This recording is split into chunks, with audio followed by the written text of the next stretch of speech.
Hello everyone, this is निर्भय Kumar. I hope आप सभी अच्छे होंगे। आप सभी को सिंपी क्लासेज यानी हमारे चैनल पे स्वागत है। तो आज की इस वीडियो में मैं लेकर आया हूँ इंग्लिश लैंग्वेज का बहुत ही इंपॉर्टेंट और इंटरेस्टिंग टॉपिक जिसका नाम है प्रेजेंट कंटिन्यूअस टेंस।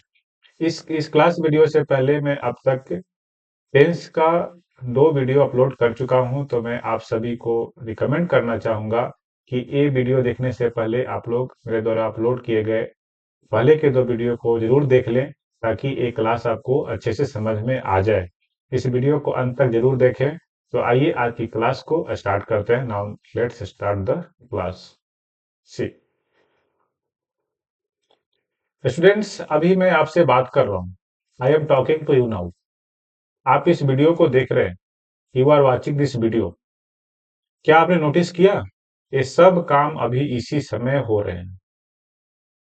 आपसे बात कर रहा हूँ या आप इस वीडियो को देख रहे हैं, ये सब काम इसी समय हो रहे हैं। These actions are happening right now. Actions अभी हो रहे हैं। आज हम लोग इसी टेंस को पढ़ेंगे। See present continuous tense. Present continuous tense. Present continuous tense का प्रयोग उस काम के लिए होता है जो काम अभी हो रहा हो या अभी चल रहा हो, यानी इस समय हो रहा हो। Present continuous tense is used to show an action that is happening at the time of speaking, यानी जिस समय मैं बोल रहा हूं इसी टाइम अगर वो काम भी हो रहा है, तो वैसे एक्शंस को प्रेजेंट कंटिन्यूअस टेंस में कहा जाता है। Daily life examples. I am teaching on video sorry I am teaching on YouTube. मैं यूट्यूब पर पढ़ा रहा हूँ। You are learning English grammar. आप इंग्लिश ग्रामर सीख रहे हैं। Students are watching this video. Students या छात्र इस वीडियो को देख रहे हैं।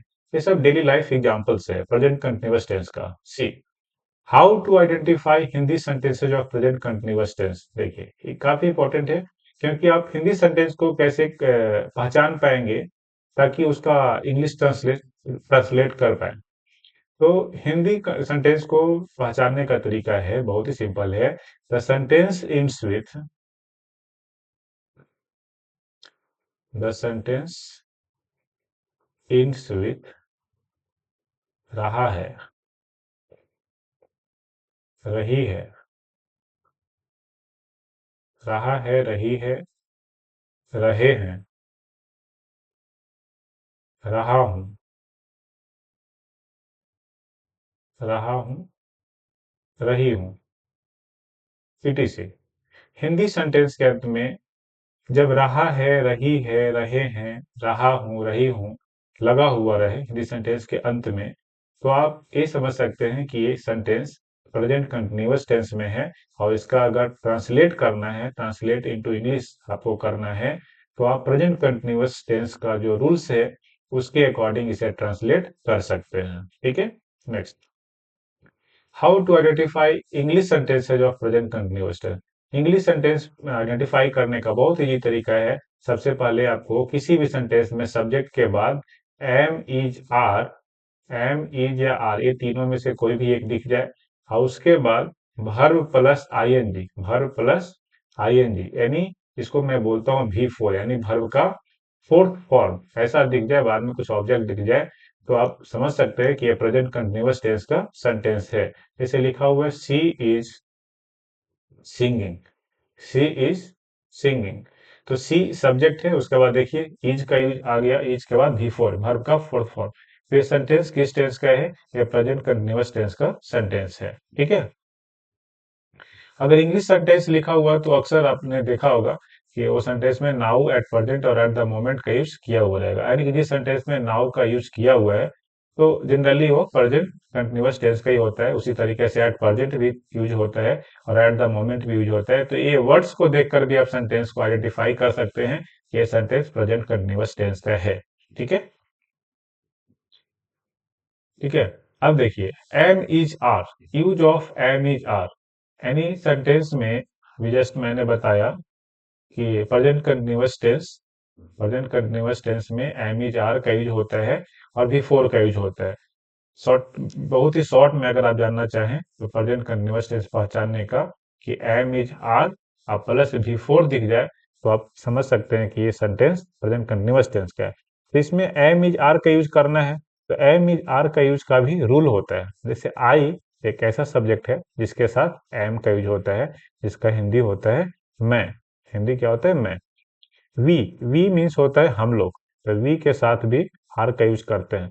देखिए, यू एक स्पेशल है। यू के लिए मैं बता देता हूँ यहाँ पे, यू एक ऐसा सब्जेक्ट है जो सिंगुलर को भी रिप्रेजेंट करता है और प्लूरल को भी रिप्रेजेंट करता है। जब ये सिंगुलर को रिप्रेजेंट करेगा तो इसका हिंदी मीनिंग होता है तुम या आप। ठीक है। जब ये प्लूरल को रिप्रेजेंट करेगा तो इसका मीनिंग होता है तुम लोग या आप लोग। तुम लोग या आप लोग।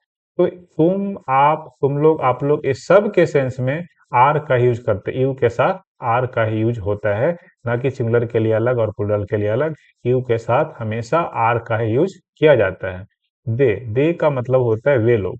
दे का मतलब होता है वे लोग। और प्लूरल नाउंस बोले तो इसका मतलब है जैसे दो पर्सन्स आ जाए या बॉयज ऐसा आ जाए, ये प्लूरल नाउंस हो गया। या दो नेम आ जाए जैसे राम एंड सीता, तो सब्जेक्ट क्या होगा? सब्जेक्ट हो गया प्लूरल।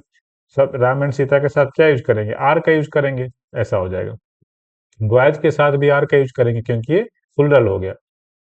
उसके बाद ही मीन्स होता है वह मेल के लिए, और सी मीन्स होता है वह फीमेल के लिए, और इट मीन्स होता है यह। और सिंगुलर नाउन बोले तो कोई भी एक नेम, जैसे मान लिया जाए कि एक ही नेम है, राम लिखा हुआ है या तो बॉय लिखा हुआ है सब्जेक्ट के रूप में, तो सिंगुलर नाउन आ जाएगा तो इज का यूज किया जाता है। ठीक है। नेक्स्ट, जैसे मैंने बताया कि एम इज आर और उसके बाद भी फोर का यूज किया जाता है प्रेजेंट कंटिन्यूअस टेंस में। इसे देखकर आप पहचान भी सकते हैं। तो यहाँ पे कुछ जनरल रूल्स हैं। जैसे वर्ब को, यानी बेस फॉर्म को, जैसे V1 होता है ना, V1 को V4 बनाने का, जैसे अगर यहाँ पे मैं लिख दूं, जैसे पहले तो लिखा हुआ है, कोई मैं दूसरा ले लेता हूँ। जैसे ईट ले लिया, ईट मीन्स खाना, ये बेस फॉर्म हुआ जिसको V1 बोलते हैं। अगर V4 बनाना है तो जनरली क्या करते हैं, इसमें ING ऐड कर देते हैं। वही है। रूल नंबर 1 बताया कि प्ले। प्ले एक ऐसा वर्ब है जिसमें अगर आईएनजी ऐड करना है, एज इट इज लिखिए, PLAY, उसके बाद आईएनजी ऐड कर दीजिए। Read, READ, ING। तो ऐसे बहुत सारे वर्ब्स हैं जिसमें कुछ भी चेंज करने की जरूरत नहीं है, सिर्फ आईएनजी ऐड कर दीजिए तो वो क्या बन जाएगा? V4 बन जाएगा। क्या बन जाएगा? V4, यानी वर्ब का फोर्थ फॉर्म बन जाएगा। लेकिन कुछ ऐसे वर्ब्स हैं जिनका जिनका जब मैं V4 बनाता हूँ, जब आप लोग V4 बनाएंगे तो, और उसके लास्ट में ई का यूज किया हुआ रहता है, तो जब ING लगाएंगे तो इस ई को रिमूव करना होता है। जैसे राइट, तो राइट का WRIT लिखेंगे और उसके बाद ING ऐड कर देंगे, मीन्स ई को रिमूव कर देना है। यहाँ भी देखिए, मेकिंग, मेक से बनाना है मेकिंग, तो क्या करेंगे? MAK, ई को हटा दिया, ING ऐड कर दिया, मेकिंग। ठीक है। देखिए, कुछ वर्ब्स ऐसे होते हैं जो काफी छोटा होता है, जिसको वन सिलेबल का बोला जाता है। तो वैसे वर्ब को जब हम लोग V4 बनाते हैं, यानी उसमें ING ऐड करते हैं, तो लास्ट वाले लेटर को डबल करके ING ऐड करते हैं। जैसे रन है तो RUN डबल N लिखेंगे, उसके बाद ING ऐड करेंगे। Running, sit, sitting. ठीक है। तो ऐसे बहुत सारे वर्ब्स है जिसका आप प्रैक्टिस कर लीजिएगा। ठीक है। नेक्स्ट, अब आइए अफर्मेटिव सेंटेंस। अब इस टेंस का, यानी प्रेजेंट कंटिन्यूअस टेंस का अफर्मेटिव सेंटेंस का स्ट्रक्चर होता है। देखिए, उसके पहले पहले समझ लीजिए, यहाँ कुछ एग्जांपल्स मैं लिया हूँ। मैं किताब पढ़ रहा हूँ, इसमें लास्ट में देखिए रहा हूँ। हिंदी सेंटेंस को पहचानने का तरीका, लास्ट में रहा हूँ, रही हूँ, रहे हैं। ठीक है। ये क्लियर हो गया कि ये जो तीन यहाँ पे सेंटेंस मैं लिया हूँ, वो क्या है? प्रेजेंट कंटिन्यूअस टेंस का सेंटेंस है। तो इसको अगर ट्रांसलेट करना है मुझे, तो प्रेजेंट कंटिन्यूअस टेंस के रूल के अकॉर्डिंग ट्रांसलेट कर सकते हैं। प्रेजेंट कंटिन्यूअस टेंस का रूल पहले देख लीजिए, एक और मैं बता देता हूं। यहाँ पे रूल होता है, we use we use am, is और are according to subject. We use am, is, are, am, is या are according to subject, and after that after that we use V4। V4 बोले तो verb plus ING form, ऐसा use करते हैं। Rule क्या है कि हम लोग सब्जेक्ट के बाद एम इज आर का यूज करेंगे अकॉर्डिंग टू सब्जेक्ट, सब्जेक्ट के अकॉर्डिंग एम इज आर का यूज करेंगे और उसके बाद वर्ब का फोर्थ फॉर्म यूज करेंगे। ठीक है, जैसे कि सब्जेक्ट कुछ भी रहे उसके बाद एम इज या आर ये तीनों में से कोई एक यूज करेंगे और उसके बाद वर्ब का फोर्थ फॉर्म यूज करेंगे। ये आपका रूल है। ठीक है, तो आइए इसको देखिए। मैं किताब पढ़ रहा हूँ, इसमें सब्जेक्ट रूल क्या है, सब्जेक्ट उसके बाद एम इज आर में से कोई एक यूज करेंगे, उसके बाद वर्ब का फोर्थ फॉर्म यानी वर्ब प्लस आईएनजी, इसको मैं जनरली वी फोर बोलता हूँ। ठीक है, प्लस ऑब्जेक्ट। मैं किताब पढ़ रहा हूँ तो इसमें सब्जेक्ट आपका है आई के अकॉर्डिंग यूज करते हैं एम और उसके बाद वर्ब है आपका पढ़ना, तो पढ़ना तो इंग्लिश होता है रीड, यूज करना है हमको फोर्थ फॉर्म, तो रीड का भी फोर होता है, आईएनजी ऐड करेंगे तो बन जाएगा आई एम रीडिंग। और यहाँ पे किताब आपका ऑब्जेक्ट है यानी बुक, तो बुक एक काउंटेबल नाउन है, हम अपने मन से यहाँ यूज कर लेंगे अ बुक। ठीक है ना, I am reading a book. वह खाना बना रही है, तो रही है इसका मतलब ही नहीं सी हो जाएगा, तो सी।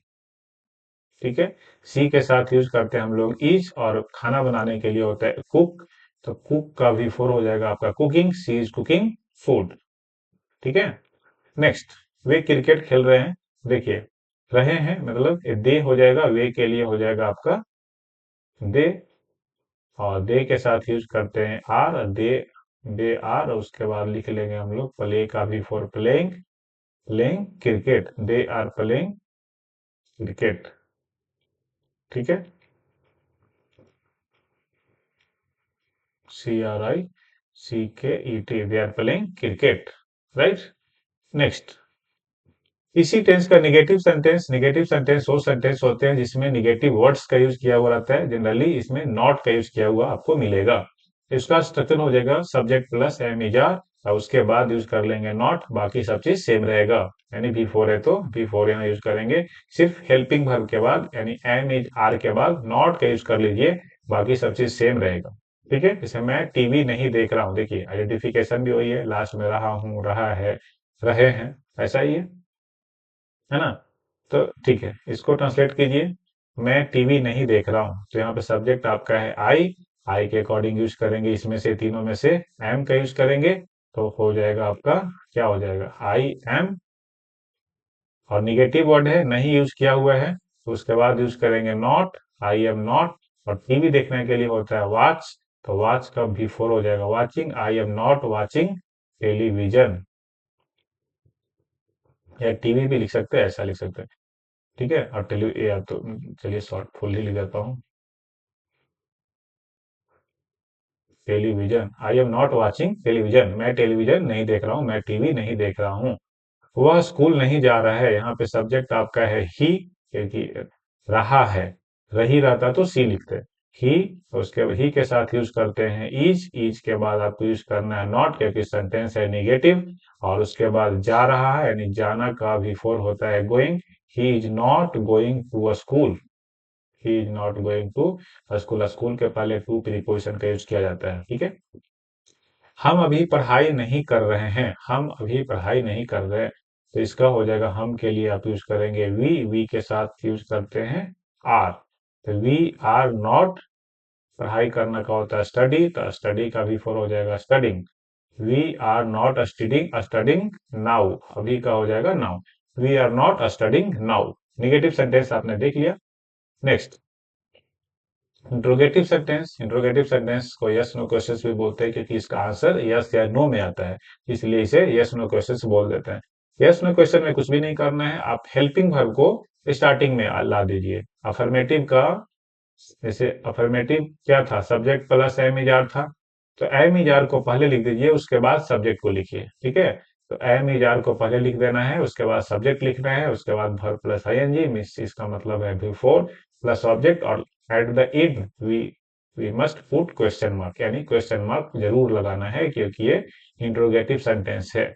ठीक है, हिंदी सेंटेंस है, जैसे क्या तुम मेरी बात सुन रहे हो, यू सब्जेक्ट के अकॉर्डिंग हमें यूज करना है एम इज आर में से कोई भी एक, तो यू के अकॉर्डिंग हम लोग यूज कर लेंगे आर, आर, उसके बाद यूज करना है सब्जेक्ट आर यू, और अब सुनना का होता है लिसन, तो लिसन का हो जाएगा listening, LIS TENING, are you listening.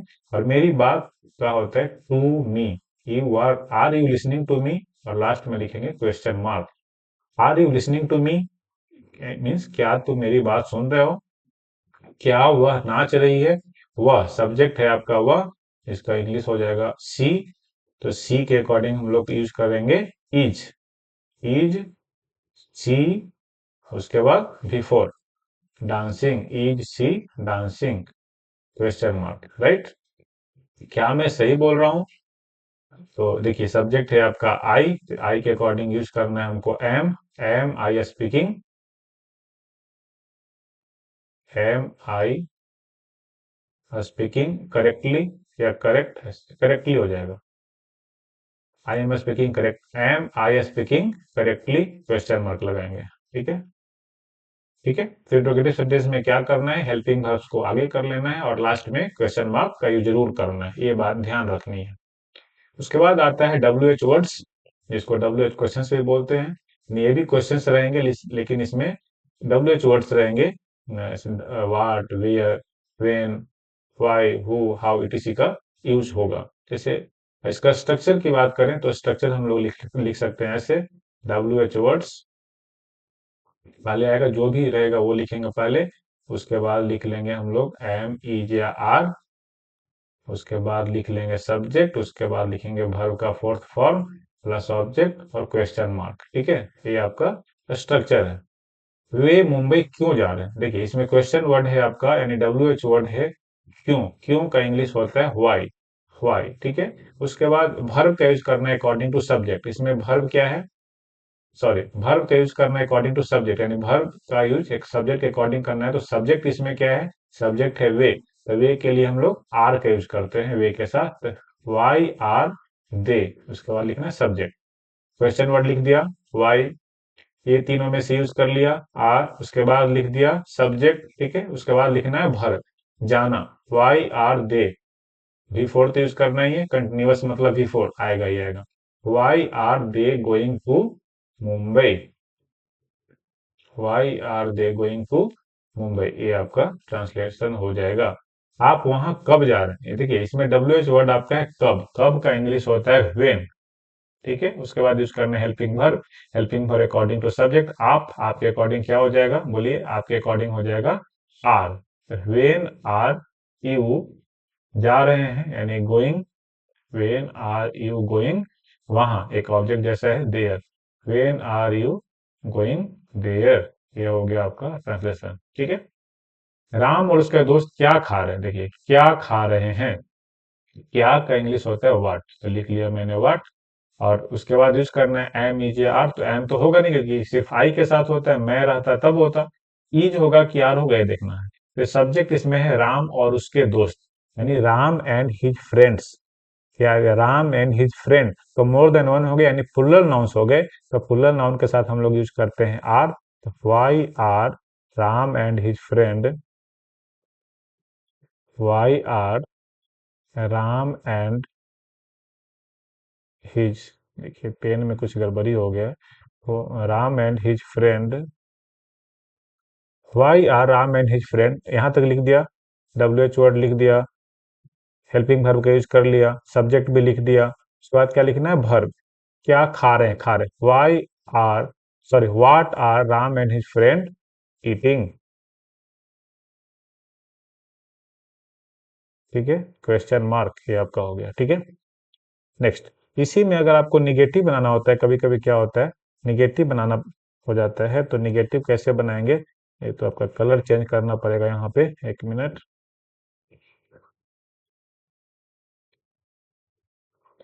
हाँ ठीक है, ये दिख रहा होगा। निगेटिव अगर बनाना होता है कि वो लोग क्या नहीं, वो लोग वहां क्यों नहीं जा रहे हैं, है ना, जैसे इसको देखिए, इसमें नहीं लगा सकते हैं, वे लोग मुंबई क्यों नहीं जा रहे, ऐसा आ जाए, देखिए वे लोग मुंबई क्यों नहीं जा रहे हैं, ऐसा रहेगा कि वे लोग मुंबई क्यों नहीं जा रहे हैं। देखिए, तो इसमें क्यों यानी डब्ल्यू एच वर्ड का है, तो इसका स्ट्रक्चर हो जाएगा आपका W H word plus am is या आर लिखेंगे, उसके बाद सब्जेक्ट लिखेंगे, उसके बाद नॉट का यूज कर लेंगे, plus V4 plus object, last में क्वेश्चन मार्क का यूज करेंगे। देखिए इसको कीजिए, वाई क्या हो जाएगा, WH वर्ड क्या हो जाएगा, वाई। ठीक है, उसके बाद एम इज आर में से क्या हो जाएगा, आर, क्योंकि सब्जेक्ट है हमारा दे, वाई आर दे। उसके बाद निगेटिव है तो they not, why are they not going to Mumbai, why are they not going to Mumbai, question mark. ठीक है, ये हो जाएगा, तो समझ गए होंगे। आइए कुछ प्रैक्टिस कर लीजिए। Make negative sentences, she is reading a book. तो निगेटिव बनाना है तो क्या करते हैं हम लोग, एम इज आर के बाद नॉट का यूज कर लेते हैं, तो क्या हो जाएगा, नेगेटिव बनाना है तो क्या लिख लेंगे, सी इज, इसके बाद सिंपल नॉट का यूज कर लीजिए, she is not reading a book, negative बन गया, she is not reading a, okay, आपका निगेटिव बन के रेडी हो गया। ठीक है, दे आर प्लेइंग फुटबॉल, तो क्या हो जाएगा, दे आर, उसके बाद नॉट का यूज कर लीजिए, they are not playing,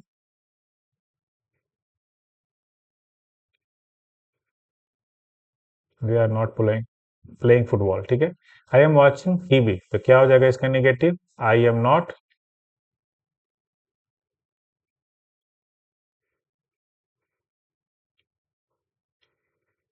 watching TV. ठीक है, देखिए, ठीक है, इतना समझ गए होंगे। देखिए इसमें इज नॉट को शॉर्ट फॉर्म में लिखते हैं, जैसे याद रखिएगा ये सब चीज भी, इज नॉट को इजंट लिखते हैं। ठीक है, आर नॉट को आरंट लिखते हैं, ऐसा लिख सकते हैं। एम नॉट को एमंट लिख सकते हैं, एमंट लिख सकते हैं शॉर्ट फॉर्म में। जैसे I am not watching TV, तो क्या शॉर्ट में लिख सकते हैं, आई अमंट वॉचिंग टीवी, ऐसा भी लिख सकते हैं। ठीक है, नेक्स्ट, अगर आपको प्रेजेंट कंटिन्यूअस टेंस समझ आ गया हो तो वीडियो को लाइक करें, कमेंट में एक सेंटेंस जरूर लिखें, वो सेंटेंस प्रेजेंट कंटिन्यूअस टेंस का होना चाहिए, ताकि मुझे पता चले कि आप लोग को ये समझ में आ गया। और चैनल को सब्सक्राइब करना ना भूलें। इंग्लिश लैंग्वेज एक ऐसा सब्जेक्ट है, ऐसा है कि आप जितना इसका प्रैक्टिस करेंगे उतना ज़्यादा आपको ये ज़्यादा शार्प हो जाएंगे आप। तो keep practicing, grammar becomes easy with practice. तो प्रैक्टिस जारी रखिए, क्योंकि ग्रामर प्रैक्टिस से ही इजी बनता है। तो मिलते हैं आपसे नेक्स्ट वीडियो में एक नए टॉपिक के साथ। तब तक के लिए thank you, have a nice day, stop.